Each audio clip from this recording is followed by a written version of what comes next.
I'll tell you a little story. My granddaughter, who's 16, she was asking me about the show, and I was, going on and on, giving her all the inside scoop. And she just said, "Oh, Granddad, cut to the chase. What's his superpower?" That was her question. And I ended up saying, I think his superpower is empathy and trying to understand, trying to understand why people do things.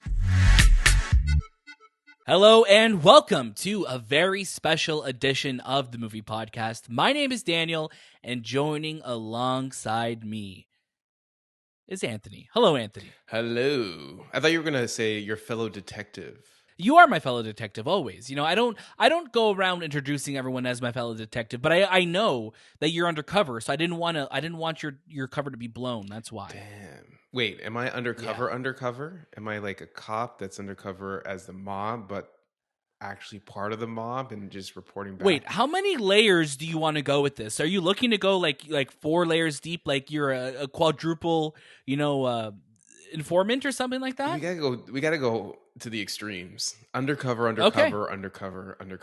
I like it. We're all about extremes here on the Movie Podcast, but I'm just kidding. Today we are so excited to welcome a very special guest to the show. This is someone that if you follow me on Instagram or follow me on Twitter or any social media, I was tweeting about this, or I was talking about this in veiled secrecy, because I was like, we just spoke to somebody who I have adored my entire life. And today on the Movie Podcast, I am so excited to announce that we have special guest Alfred Molina joining us to really class up our show. This is huge. I've grown up, as Anthony did, as Shay did, loving his films. I think he really came into our hearts with Spider-Man 2, playing, Otto Octavius, and to be here to have him on the Movie Podcast. I am just, I have goosebumps right now thinking about it. I can't thank our friends at Prime Video Canada for making this happen for us. This is a huge one. And as we're going into the rest of the year, it really is pretty incredible to see just the enormity of guests that we've had, people who have a direct line to what we loved growing up, be it on film or in television, and to have Alfred Molina joining us is pretty amazing. Anthony, how are you feeling about this? Man, words can't describe what I'm thinking right now, because it was just it was so wild that we were talking to Alfred Molina, and like he was answering questions that I was asking them. And this is like right. Classically trained. That's how interviews work, though. But you know what I'm saying? Like he could have just walked I know, out. I'm kidding, He could have just said, "I'm not talking to this blonde-haired dude. I'm leaving. I'm not talking to these guys." No. Yeah, no. But like this is like the actor of actors. Like he has a classic. It's actually pronounced Octavius. I just want to confirm it's pronounced Octavius. He was so nice and like so engaging, and the stories that you guys are going to be able to watch and listen to, they're so good. It's so nice to like hear him talk and like how passionate he is about this role. And this is for us, this is a show that's based in Canada, and it deals with a lot of Canadian things that are happening. So in our neck of the woods. So it was just nice that we have something like that, and we can share that with the rest of the world. It's so true. And the show that we are talking about today is, of course, 3 Pines, which is going to be available on Prime Video worldwide on December 2nd. And it is fantastic. It really is one of those shows that I was just gripped from the very moment the show starts. And I think what's so spectacular about the show, other than the incredible performance by Alfred Molina and the incredible cast of characters in the show, is that, this is something that hits close to home for a lot of reasons. Yes, it takes place in Canada, but it's also dealing with the indigenous cultures and native cultures that I think now more than ever are getting the attention that they should have always had. And I think this show does a really good job of showcasing this world that a lot of us may know, but really not be familiar with. And I think Alfred Molina, his character, his detective, Armand, is just, you really get into his brain and you really get into that area of where he's trying to go with this character, and he wants to do good, but he knows that, there's a small town, and there's also very much a small town mentality to this, which it feels like sometimes, we've grown up, both you and I, Anthony and Shay, watching shows that, this feels like, oh, this doesn't happen here. This can't happen here. And it's like, yeah, this happened the province over from us, or stuff like this happens everywhere. It happens in our province. And, to have a show that kind of depicts that and shows that, it's really fantastic. And of course, Three Pines is based on Louise Penny's best-selling novel. Prime Video, we have the season of it coming out starting on December 2nd. It really is good. So if you are looking for something, I know you have Prime Video. I know everyone here who's listening to the show, I know they have Prime. If you are looking for a fantastic show to watch, to really dive into, Three Pines is that. So definitely give it the time it deserves. And I just want to say really quickly, before we go into our interview, as always, you can catch a brand new episode of the Movie Podcast every single Monday. We have a great episode out for you right now. You could also catch our interviews and reviews on all the latest movies and series. We have some great interviews and reviews that we dropped earlier this week. Go listen to all of those. And if you want to follow us, if you want to support us, join us on Instagram, Twitter, TikTok, and Letterboxd. Join our Discord, right into the show. All of the show notes, everything you need to know are in the show notes below. So go check those out. And if you're watching this on YouTube, please like and subscribe, leave a comment below. But this is the Alfred Molina Show. So without further ado, please welcome special guest Alfred Molina to the Movie Podcast. Hi, Alfred. I'm Daniel. And I'm Anthony. How are you? Good, thank you. Nice to meet you both. It's lovely to meet you. Thank you so much for sharing your time with us on the Movie Podcast. We absolutely adore you. Welcome. So this is a huge honor for us. Thank you. Yeah, you're welcome. One of our favorite aspects of Three Pines is how authentic it feels to a small community experience. What was it like shooting in Quebec and surrounding yourself in Canadian and Indigenous cultures? It made all the difference. It's always a privilege to be able to shoot anything in the place where it takes place. It does create an atmosphere. It creates an energy that it always feeds into the work. And particularly for us, when we were dealing with storylines that happen absolutely in this place, particularly the Indigenous storyline. And so I think it makes for a more authentic experience, not just for the creators of the show, but also hopefully in the long run for the audience as well. How familiar were you with the French language? Was that a learning curve for you as well? Well, I learned a bit of French, but we made a decision quite early on that we weren't going to do anything sort of quite so patronizing or condescending to have me doing it in a kind of French Canadian accent. Got you. But also, there are certain details in the books, for instance, where Gamache received his education in England at Cambridge University. He has a quirk that when he speaks English, he speaks with a slight British accent. And so we wanted to utilize that, but also be aware that the books aren't just Canadian. The books, written by a Canadian, take place here, but they have a global appeal and a global audience. So we wanted to be as inclusive as we could. So we ended up with the approach, the vocal approach that I had as being what we thought was the most universal. Love that. But working here was just the most amazing experience. I wasn't very. I knew the headlines about the whole issue with the Indigenous community and all the tragedies that have been going, but not being from here, I wasn't that much aware of what was going on behind the headlines. And so when we were working with our Indigenous consultants, we had Tracy Deer, Indigenous director, working on the two episodes that really hit this storyline head on. Plus, we have Indigenous actors in the cast, and so those of us who are not from here, in fact, I was the only one, I found myself leaning very heavily on them for their experience, for their knowledge, and they were incredibly generous with all of that.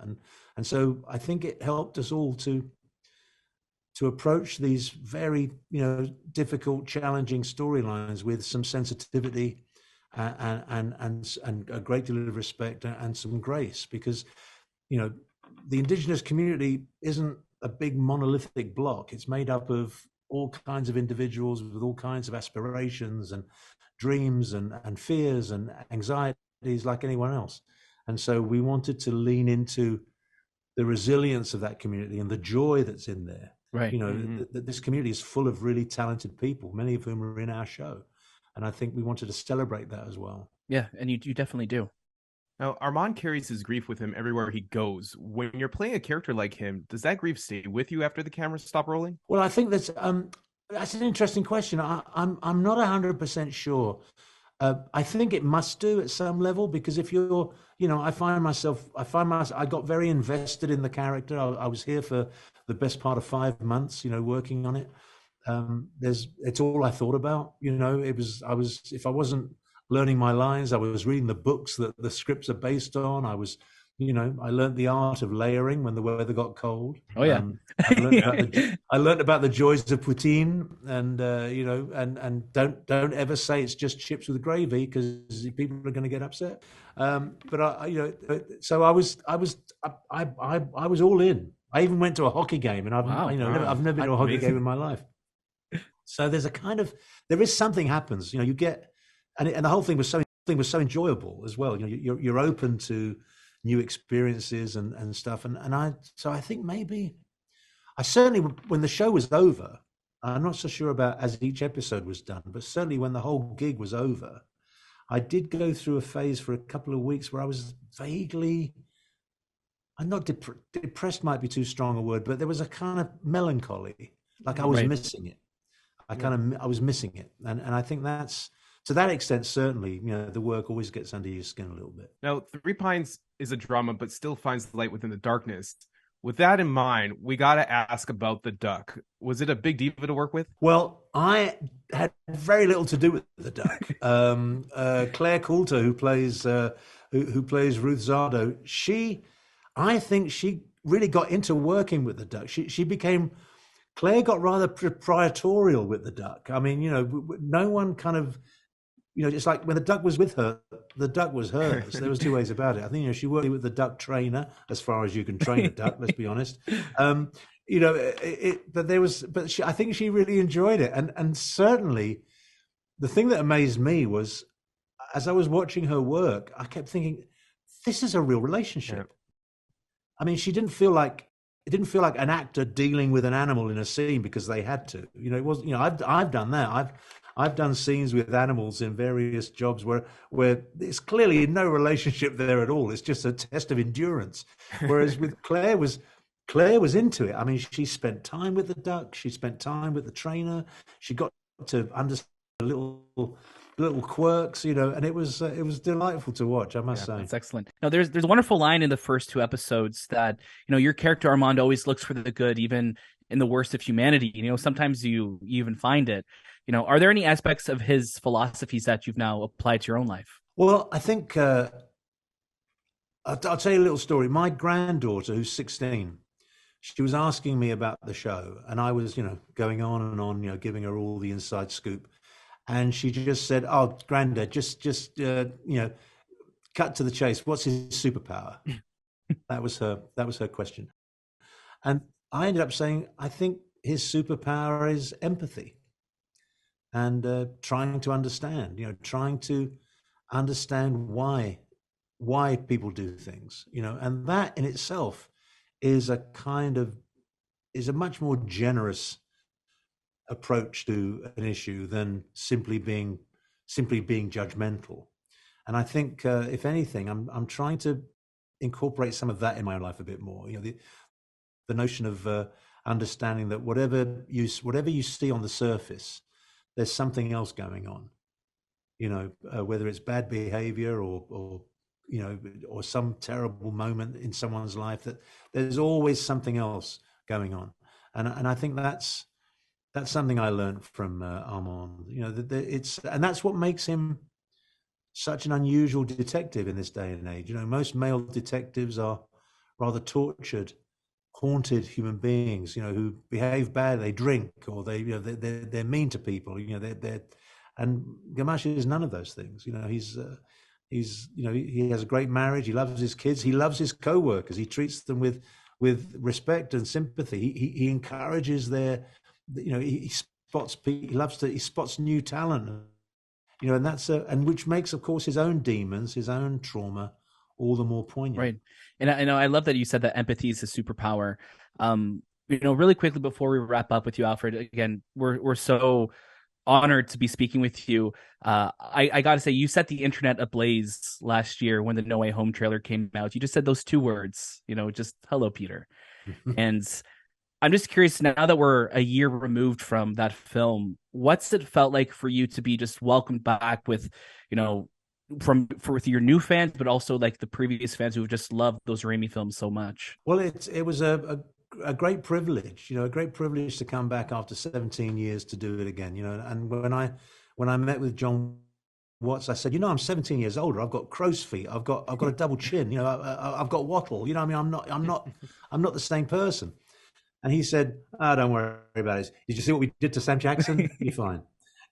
So there's, because the technology now has changed so much that these things are possible now. But it's I haven't had one moment in all the years that I've been associated with that movie and that character. There hasn't been one negative moment.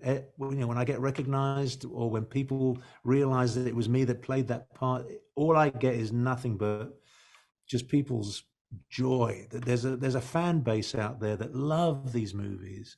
These movies mean so much to them, and to be part of that universe, to be a small little footnote in the history of these movies is it's a great privilege, and I'm very proud of it. And on a practical level, that movie put 2 kids through college. Thank you very much. So I'm good with it. Alfred, thank you so much again for your time. Three Pines is fantastic. You're fantastic. And we cannot wait for everyone to watch it and see all the incredible performances in it. So thank you again. No, I appreciate that, gentlemen. Thank you very much. And welcome back, Anthony. You and I both have been very lucky to watch Three Pines and now speak to the man in front of the show, Alfred Molina. What was your biggest takeaway from our interview, and how are you liking the show so far? If I could say, the show is very good. The show is really, really good. And I'm really happy because it is a Canadian production and it's going to be airing on Prime. So it's going to have a lot more eyes than normally, than when we see a lot of times it's, CBC or wherever, a Canadian broadcaster. This is going to be everywhere around the world. So yeah, it's nice that this is a very good story to tell and for people to kind of engage with. And to learn a little bit about definitely our history and what's happening in Canada now. But getting into our conversation with Alfred Molina, he's so passionate about this character. Like you could hear it in the stories that he was telling, that he really wanted to bring empathy to a police officer or a detective, because a lot of times these detectives are always, they're hit rock bottom when it comes to doing their job, and it's really affected them. They're alcoholics or deviants in some sort of way. But Armand here, he's not that character, and he is not. He wants to do good. He wants to do good, and he's not the detective that knows all the answers either. He will eventually get to the answer for sure, but he learns from his colleagues. He learns from the people that are around him, his wife, everyone, what it means to be a detective. And I think that groundness in terms of a detective show is what you need sometimes, because a lot of times they're just so out there and it's so repetitive, and this is something so fresh and new. But I'm enjoying it. I didn't know I was going to enjoy it this much, but I think the production value for it is so good. The first episode takes place during Christmas, which is, it hits home because, we're going through Christmas right now. So, and it also feels very Canadian. Like they're curling in the subdivisions. Why not? Like I've never seen that, but I would suspect they would do that in Montreal, where I think they would do that. Yeah, they would definitely do that. Like in a small town in Quebec, they would 100% do that. And I think authenticity is the biggest compliment I could pay this show, right? And I think Alfred Molina coming into the show and not being a Canadian, but also just I think willing to learn about the culture and be part of it. I think that's what's so fascinating. I think that's what makes him all the better in the show, and his performance is fantastic. You really are going to get hooked into it, so I cannot recommend it enough. Three Pines on Prime Video. Watch it. You will not regret it. And I just want to say thank you again to our friends at Prime Video Canada for making this happen for us and for setting us a show and for connecting us with Alfred. We've worked with Prime a lot this year. We've had a lot of great opportunities with them, and we really are excited for what's coming in the future, so stay tuned for all that and more. As always, you can catch a brand new episode of the Movie Podcast every single Monday, and watch out throughout the week for our reviews and interviews and all the latest movies and series. If you want to write in and be part of the show, you can at hello@TheMoviePodcast.ca, and you can follow us on social media, Instagram, Twitter, TikTok, and Letterboxd at The Movie Podcast. We have our Discord, we have YouTube, we have everything you want to. If you want to engage with our show, everything you need to know is in the show notes below, so go check that out. That was this time with The Movie Podcast, and we'll see you next.